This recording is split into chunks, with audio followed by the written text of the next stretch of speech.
Halo semuanya, jadi pada kesempatan kali ini kita akan membahas tentang paragraf. Namun sebelum kita mulai kepada pokok pembahasan, izinkan saya terlebih dahulu untuk memperkenalkan kelompok ini. Jadi materi ini disusun oleh Komang Arya Wida Suputra, yang bisa kalian panggil dengan nama Arya, dan juga untuk yang membacakan materi pada hari ini yaitu saya. Dengan saya adalah Kadek Dharma Yuda. Kalian bisa memanggil saya Yuda. Tuh. Lalu kita akan memulai dengan deskripsi paragraf. Jadi paragraf itu adalah sebuah unit terkecil dalam penulisan yang memiliki struktur yang jelas, di mana dengan kalimat utama yang menyatakan sebuah topik diikuti oleh kalimat-kalimat pendukung yang memberikan detail dan diakhiri dengan sebuah kalimat penutup yang merangkum isi atau mengarah ke paragraf berikutnya. Jadi fungsi dan juga paragraf itu memiliki sebuah fungsi. Jadi fungsinya itu sangat-sangat penting dikarenakan dengan adanya paragraf kita dapat paragraf tersebut dapat membantu kita dalam menyusun ide dengan terstruktur dan juga logis. Selain itu, dengan adanya paragraf itu akan membantu kita memperjelas hubungan antara ide, dan juga paragraf itu dengan adanya paragraf juga akan memudahkan pembaca dalam memahami alur pemikiran penulis. Jadi dengan adanya sebuah paragraf, kita sebagai pembaca akan dapat dengan lebih mudah untuk memahami alur pemikiran dari seorang penulis, seperti itu. Lalu selain itu, paragraf juga itu bisa kita ibaratkan sebagai sebuah blok bangunan daripada sebuah teks. Jadi paragraf ini menyediakan sebuah kerangka yang kokoh untuk menyampaikan sebuah informasi atau argumen secara efektif dan membantu pembaca memahami pesan penulis. Ya, sekali lagi membantu pembaca dalam memahami pesan dari seorang penulis. Dan juga paragraf ini membantu memperjelas hubungan antara setiap ide-ide yang disampaikan dalam sebuah teks, dan juga setiap paragraf biasanya mencakup satu ide atau topik yang kohesif sehingga pembaca dapat dengan jelas memahami pokok pikiran yang ingin disampaikan oleh penulis. Jadi dengan ada bisa simpulkan dengan adanya sebuah paragraf ini kita akan lebih mudah dalam memahami apa sih yang dipikirkan oleh penulis itu sendiri, apa sih yang diinginkan oleh seorang penulis itu sendiri, apa sih yang ingin disampaikan oleh seorang penulis itu sendiri, gitu. Lalu selanjutnya kita akan beralih ke struktur dari sebuah paragraf. Jadi strukturnya sudah saya sebutkan sebelumnya. Di sini sebenarnya struktur paragraf itu adalah tata letak atau susunan kalimat-kalimat dalam sebuah paragraf. Struktur ini mencakup bagaimana kalimat-kalimat tersebut disusun dan diatur secara logis untuk menyampaikan ide atau informasi dengan jelas dan efektif. Nah, struktur dari sebuah paragraf ini biasanya secara umum dibagi menjadi 3 bagian yang sudah saya sebutkan di awal, yaitu adalah kalimat utama, kalimat pendukung, dan juga sebuah kalimat penutup. Nah, kita di sini akan membahas satu persatu. Dimulai dengan kalimat utama. Jadi dalam kalimat utama itu adalah sebuah inti dari paragraf, di mana kalimat utama ini berisikan inti atau pokok pikiran yang ingin disampaikan oleh seorang penulis. Jadi biasanya inti dari sebuah paragraf itu akan ditulis atau disampaikan di kalimat utama ini. Nah, biasanya kalimat utama ini berada di paling depan ataupun di bagian paling akhir dari sebuah paragraf itu.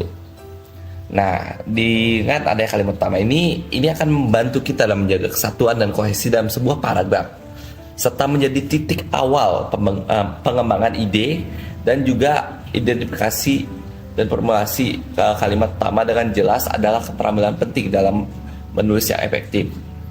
Nah, dan dengan adanya kalimat utama ini akan membantu kita dalam menyusun paragraf yang lebih koheren dan terorganisir. Tuh. Lalu selanjutnya kita akan membahas tentang yang kedua bagian, yaitu kalimat pendukung, di mana kalimat pendukung ini akan memberikan detail, penjelasan atau bukti yang mendukung dari ide utama atau kalimat utama sebuah paragraf. Nah, di sini nih akan pada kalimat pendukung ini akan memperkuat dan menguraikan pokok pikiran yang disampaikan dalam kalimat utama. menyediakan informasi tambahan, dan mengilustrasikan konsep atau memberikan contoh konkret. Tanpa kalimat pendukung yang memadai, ide utama dalam paragraf bisa terasa kurang lengkap atau sulit kita pahami sebagai pembaca. Dan juga kalimat pendukung ini membentuk sebuah struktur dan kejelasan dalam menyampaikan informasi atau sebuah argumen, sehingga memungkinkan para pembaca untuk lebih memahami isi dari sebuah paragraf itu sendiri. Dan selanjutnya di bagian ketiga ada kalimat penutup. Nah, di kalimat penutup ini adalah kalimat terakhir dalam sebuah paragraf yang berisi rangkuman atau menyimpulkan dari isi paragraf itu sendiri. Sehingga setelah pembaca membaca paragraf ini, biasanya akan mengait paragraf ini, pembaca itu bisa mengetahui apa sih yang dimaksud di paragraf ini gitu. Dan juga di sini biasanya mengaitkan kembali ke kalimat utama dan memastikan kesatuan kelengkapan dalam penyampaian suatu ide. Lalu selanjutnya setelah kita berkulit tentang struktur paragraf, kita akan melanjutkan ke bagian transisi. Jadi di transisi ini sendiri sangat penting dalam sebuah paragraf ya, di mana transisi itu menyusun kalimat-kalimat dengan baik. Ada dua jenis konjungsi dan pada bagian transisi ada dua jenis konjungsi yang umum digunakan, yaitu konjungsi intrakalimat yang menghubungkan induk kalimat dengan anak kalimatnya, dan juga konjungsi antar kalimat yang menghubungkan kalimat-kalimat dalam paragraf. Nah, sebagai contoh di sini konjungsi intrakalimat meliputi itu seperti dan, tetapi, karena, dan sebagainya. Sementara kalau konjungsi antar kalimat itu kayak oleh karena itu, namun, dan sebagainya. Lalu selanjutnya ada penegasan. Nah, di sini penegasan itu ada unsur terakhir dalam sebuah paragraf yang tidak selalu hadir. Fungsinya di sini adalah untuk menambah daya tarik paragraf, menghindari kebosanan dari pembaca, dan juga mengulang gagasan utama. Beberapa cara penegasan dalam paragraf antara lain melalui pemilihan kata-kata yang kuat, struktur kalimat yang menunjukkan keyakinan, posisi kata-kata yang menonjol, dan repetisi, dan juga penggunaan penekanan yang efektif. Dengan menggunakan penegasan secara efektif, penulis dapat memperkuat argumen atau pesan mereka, membuat lebih menonjol dan mudah dipahami oleh pembaca. Seperti itu. Lalu setelahnya kita akan beralih ke jenis-jenis dari sebuah paragraf itu sendiri. Jadi terdapat beberapa paragraf yang umum digunakan dalam penulisan. Masing-masing memiliki tujuan dan struktur yang berbeda-beda. Nah, di sini ada beberapa jenis paragraf yang sering kita lihat ataupun sering digunakan oleh penulis. Di antaranya ada paragraf deskripsi, paragraf eksposisi, paragraf narasi, paragraf argumentasi, dan paragraf persuasi.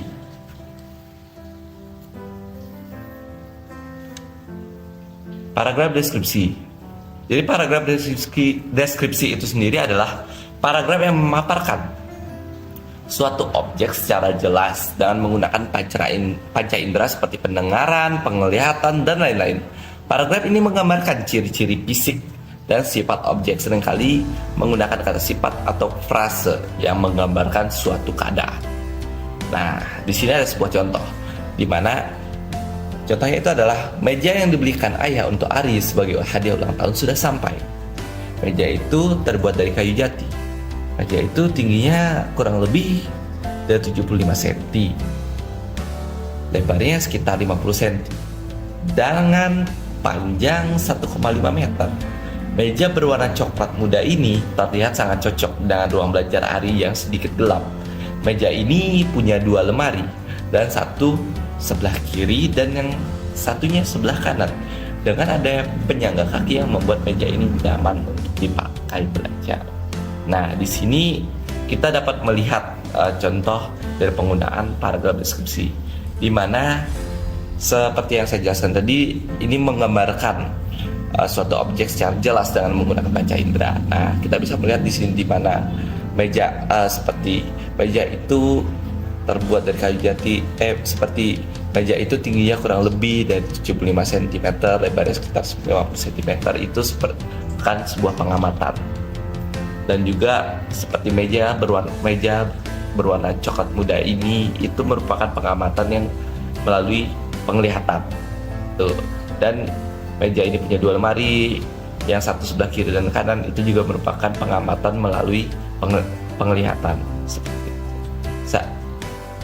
Seperti itu untuk paragraf deskripsi.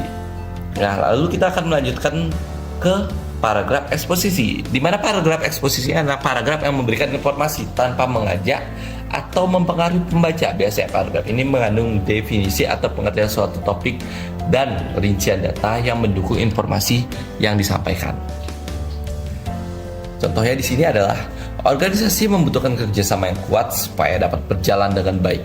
Seperti layaknya sebuah mobil yang bergerak dikarenakan mesin mobil dan komponen-komponen lainnya yang bekerja sama. Organisasi juga membutuhkan suatu komponen-komponen seperti ketua organisasi, wakil ketua, sekretaris, bendahara, humas, dan anggota kelompok. Mereka inilah yang menggerakkan organisasi. Seperti pada sebuah mobil, bila satu saja tidak ada atau rusak, akan menghambat jalannya mobil, bahkan tidak dapat jalan sama sekali. Begitu pula dengan organisasi. Semua pihak mempunyai fungsi dan tugas tertentu yang akan mengganggu jalannya organisasi. Bila salah satu dari mereka tidak ada atau tidak bekerja, bahkan bagian yang paling kecil seperti anggota pun sangat penting kedudukannya di dalam organisasi. Seperti itu. Bisa kita lihat di sini pada paragraf kali ini tidak ada sesuatu yang mengajak atau mempengaruhi pembaca, namun hanya memberikan informasi. Jadi kita bisa melihat bagian-bagian yang memberikan informasi seperti berumpama seperti sebuah organisasi itu membutuhkan suatu komponen seperti ketua organisasi, wakil ketua, dan lain sebagainya, dan juga memberikan informasi bahwa sebuah organisasi tidak akan bisa berjalan dengan baik jika salah satu komponen atau bagian paling kecilnya seperti anggota pun hilang, seperti itu. Lalu paragraf selanjutnya ada paragraf narasi.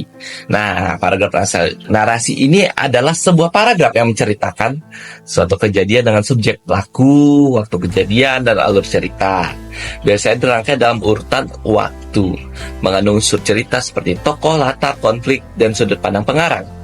Paragraf ini seringkali memuat banyak kalimat langsung dan tulis dengan gaya kreatif serta estetis untuk menarik pembaca. Nah, di sini ada contohnya, yaitu Stephanus dilahirkan di ULM di Wittenberg, Jerman. Jadi sekitar 100 km sebelah timur Stuttgart. Bapaknya bernama Stephanus Lukas, seorang penjual ranjang bulu yang kemudian menjalani pekerjaan elektrokimia, dan ibunya bernama Maria. Mereka menikah di Stuttgart, Bad Konstant. Keluarga mereka keturunan Yahudi. Stephanus disekolahkan di sekolah Katolik, dan atas keinginan ibunya dia diberi pelajaran biola.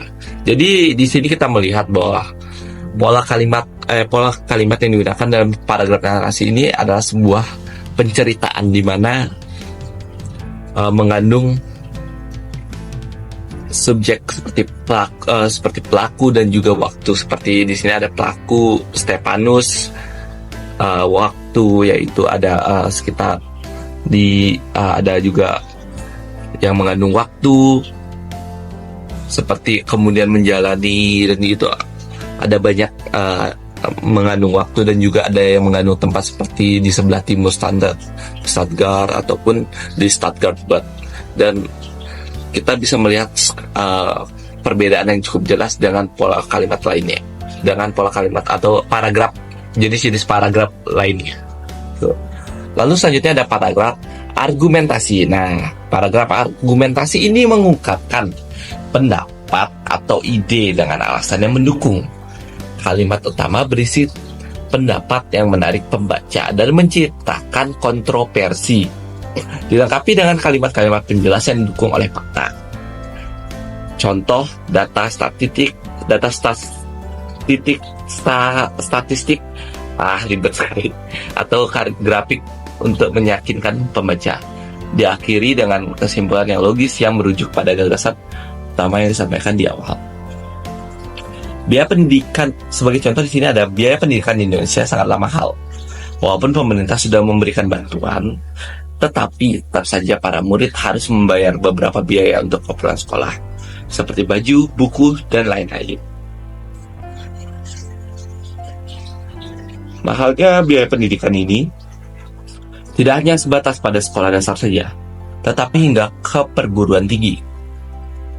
Bahkan biaya untuk menempuh pendidikan di kampus amat sangat mahal karena pemerintah tidak memberikan bantuan langsung kepada perguruan-perguruan tinggi. Banyak anak-anak yang sudah lulus dari SMA lebih memilih untuk mencari pekerjaan saja daripada melanjutkan di perguruan tinggi. Akibatnya, pendidikan Indonesia tidaklah merata dan hanya terkonsentrasi pada orang-orang yang mampu saja. Sedangkan bagi orang yang kurang mampu, pendidikan tinggi hanyalah sebuah angan. Di sini bisa kita lihat bahwa pada paragraf kali ini, di mana memberikan argumen atau pendapat yang dilengkapi dengan kalimat-kalimat penjelas yang berisi sebuah gambaran mengenai upaya yang ingin dibahas oleh seorang penulis. Tuh. Dan di sini selanjutnya kita ada paragraf persuasi, di mana paragraf persuasi ini berisikan ajakan yang bertujuan untuk membujuk pembaca melakukan tindakan tertentu, dilengkapi dengan alasan-alasan yang kuat dan data atau fakta. Menggunakan juga kalimat ajakan seperti ayo ataupun mari, memprioritaskan kesepakatan pendapat dan menghindari konflik untuk mempertahankan kepercayaan dari pembaca. Nah, di sini sebagai contoh ada, pendidikan merupakan hal yang paling penting di dalam hidup ini, baik pendidikan formal atau informal. Dengan pendidikan, kita bisa mendapatkan dan menjadi apapun yang kita inginkan. Pendidikan juga dapat mengarahkan kita ke kehidupan yang lebih baik. Pendidikan bisa kita raih dengan belajar yang giat, baik di sekolah, di rumah, maupun di tempat-tempat lain. Bila kita tidak belajar dengan serius dan giat, tentunya apa yang kita lakukan hanyalah sia-sia. Karena tidak ada yang bisa dicapai dengan perbuatan yang tidak sungguh-sungguh. Akibatnya kita tidak dapat mencapai cita-cita. Oleh sebab itu, marilah belajar dengan giat dan sungguh-sungguh agar kita dapat mencapai cita-cita. Nah, di sini seperti yang saya sebutkan sebelumnya, kita bisa melihat pola di mana kata mari digunakan di akhir kalimat ini, di akhir paragraf ini. Lalu selanjutnya kita akan beralih ke fungsi dari sebuah paragraf. Jadi di sini ada 7 fungsi dari paragraf. Yang pertama adalah mengorganisir ide. Jadi paragraf membantu mengelompokkan pikiran-pikiran terkait sehingga pembaca dapat mengikuti alur berpikir penulis dengan mudah. Menyebabkan yang kedua ada mengembangkan argumen. Dalam tulisan persuasif atau argumentatif, setiap paragraf menyajikan satu atau gagasan utama yang didukung oleh bukti atau penjelasan yang relevan. Yang ketiga, menguraikan informasi. Paragraf digunakan untuk menguraikan informasi secara terperinci, baik dalam tulisan, eksposisi, atau deskripsi. Nah, di sini juga yang keempat, memberikan pemahaman yang mendalam. Jadi paragraf ini membantu pembaca dalam memahami topik secara mendalam dengan menyajikan informasi atau argumen yang terstruktur. Yang kelima, memperjelas hubungan. Paragraf membantu memperjelas hubungan antara berbagai ide dan informasi dalam tulisan dengan menggunakan penghubung yang tepat. Yang keenam, membangun narasi atau cerita. Dalam tulisan naratif, paragraf membantu membangun cerita dengan menyusun peristiwa dengan urutan yang logis. Dan yang terakhir, yang ketujuh, menciptakan kesatuan. Jadi setiap paragraf membantu menciptakan kesatuan dalam tulisan sehingga memiliki aliran yang kohesif dan terorganisir. Selanjutnya ada kohesi dan kohesif. Jadi kohesi dan kohesif adalah dua konsep yang penting dalam penulisan yang berkaitan dengan bagaimana sebuah teks disusun dan diorganisir untuk menciptakan kesan yang teratur dengan mudah dipahami oleh pembaca. Jadi kohesi itu adalah hubungan dan kesatuan antar kalimat-kalimat dalam sebuah paragraf. Ini termasuk penggunaan struktur kalimat yang koheren kata-kata penghubung, dan pengulangan kata kunci untuk menjaga kelancaran urutan pikiran. Nah, selanjutnya ada kohesif. Kesatuan dan aliran keseluruhan teks, melibatkan hubungan antara paragraf dan bagian-bagian tulisan secara keseluruhan. Ini menciptakan kesan bahwa teks adalah suatu kesatuan yang utuh dengan setiap bagian terhubung dengan lancar dan alur pikirnya teratur.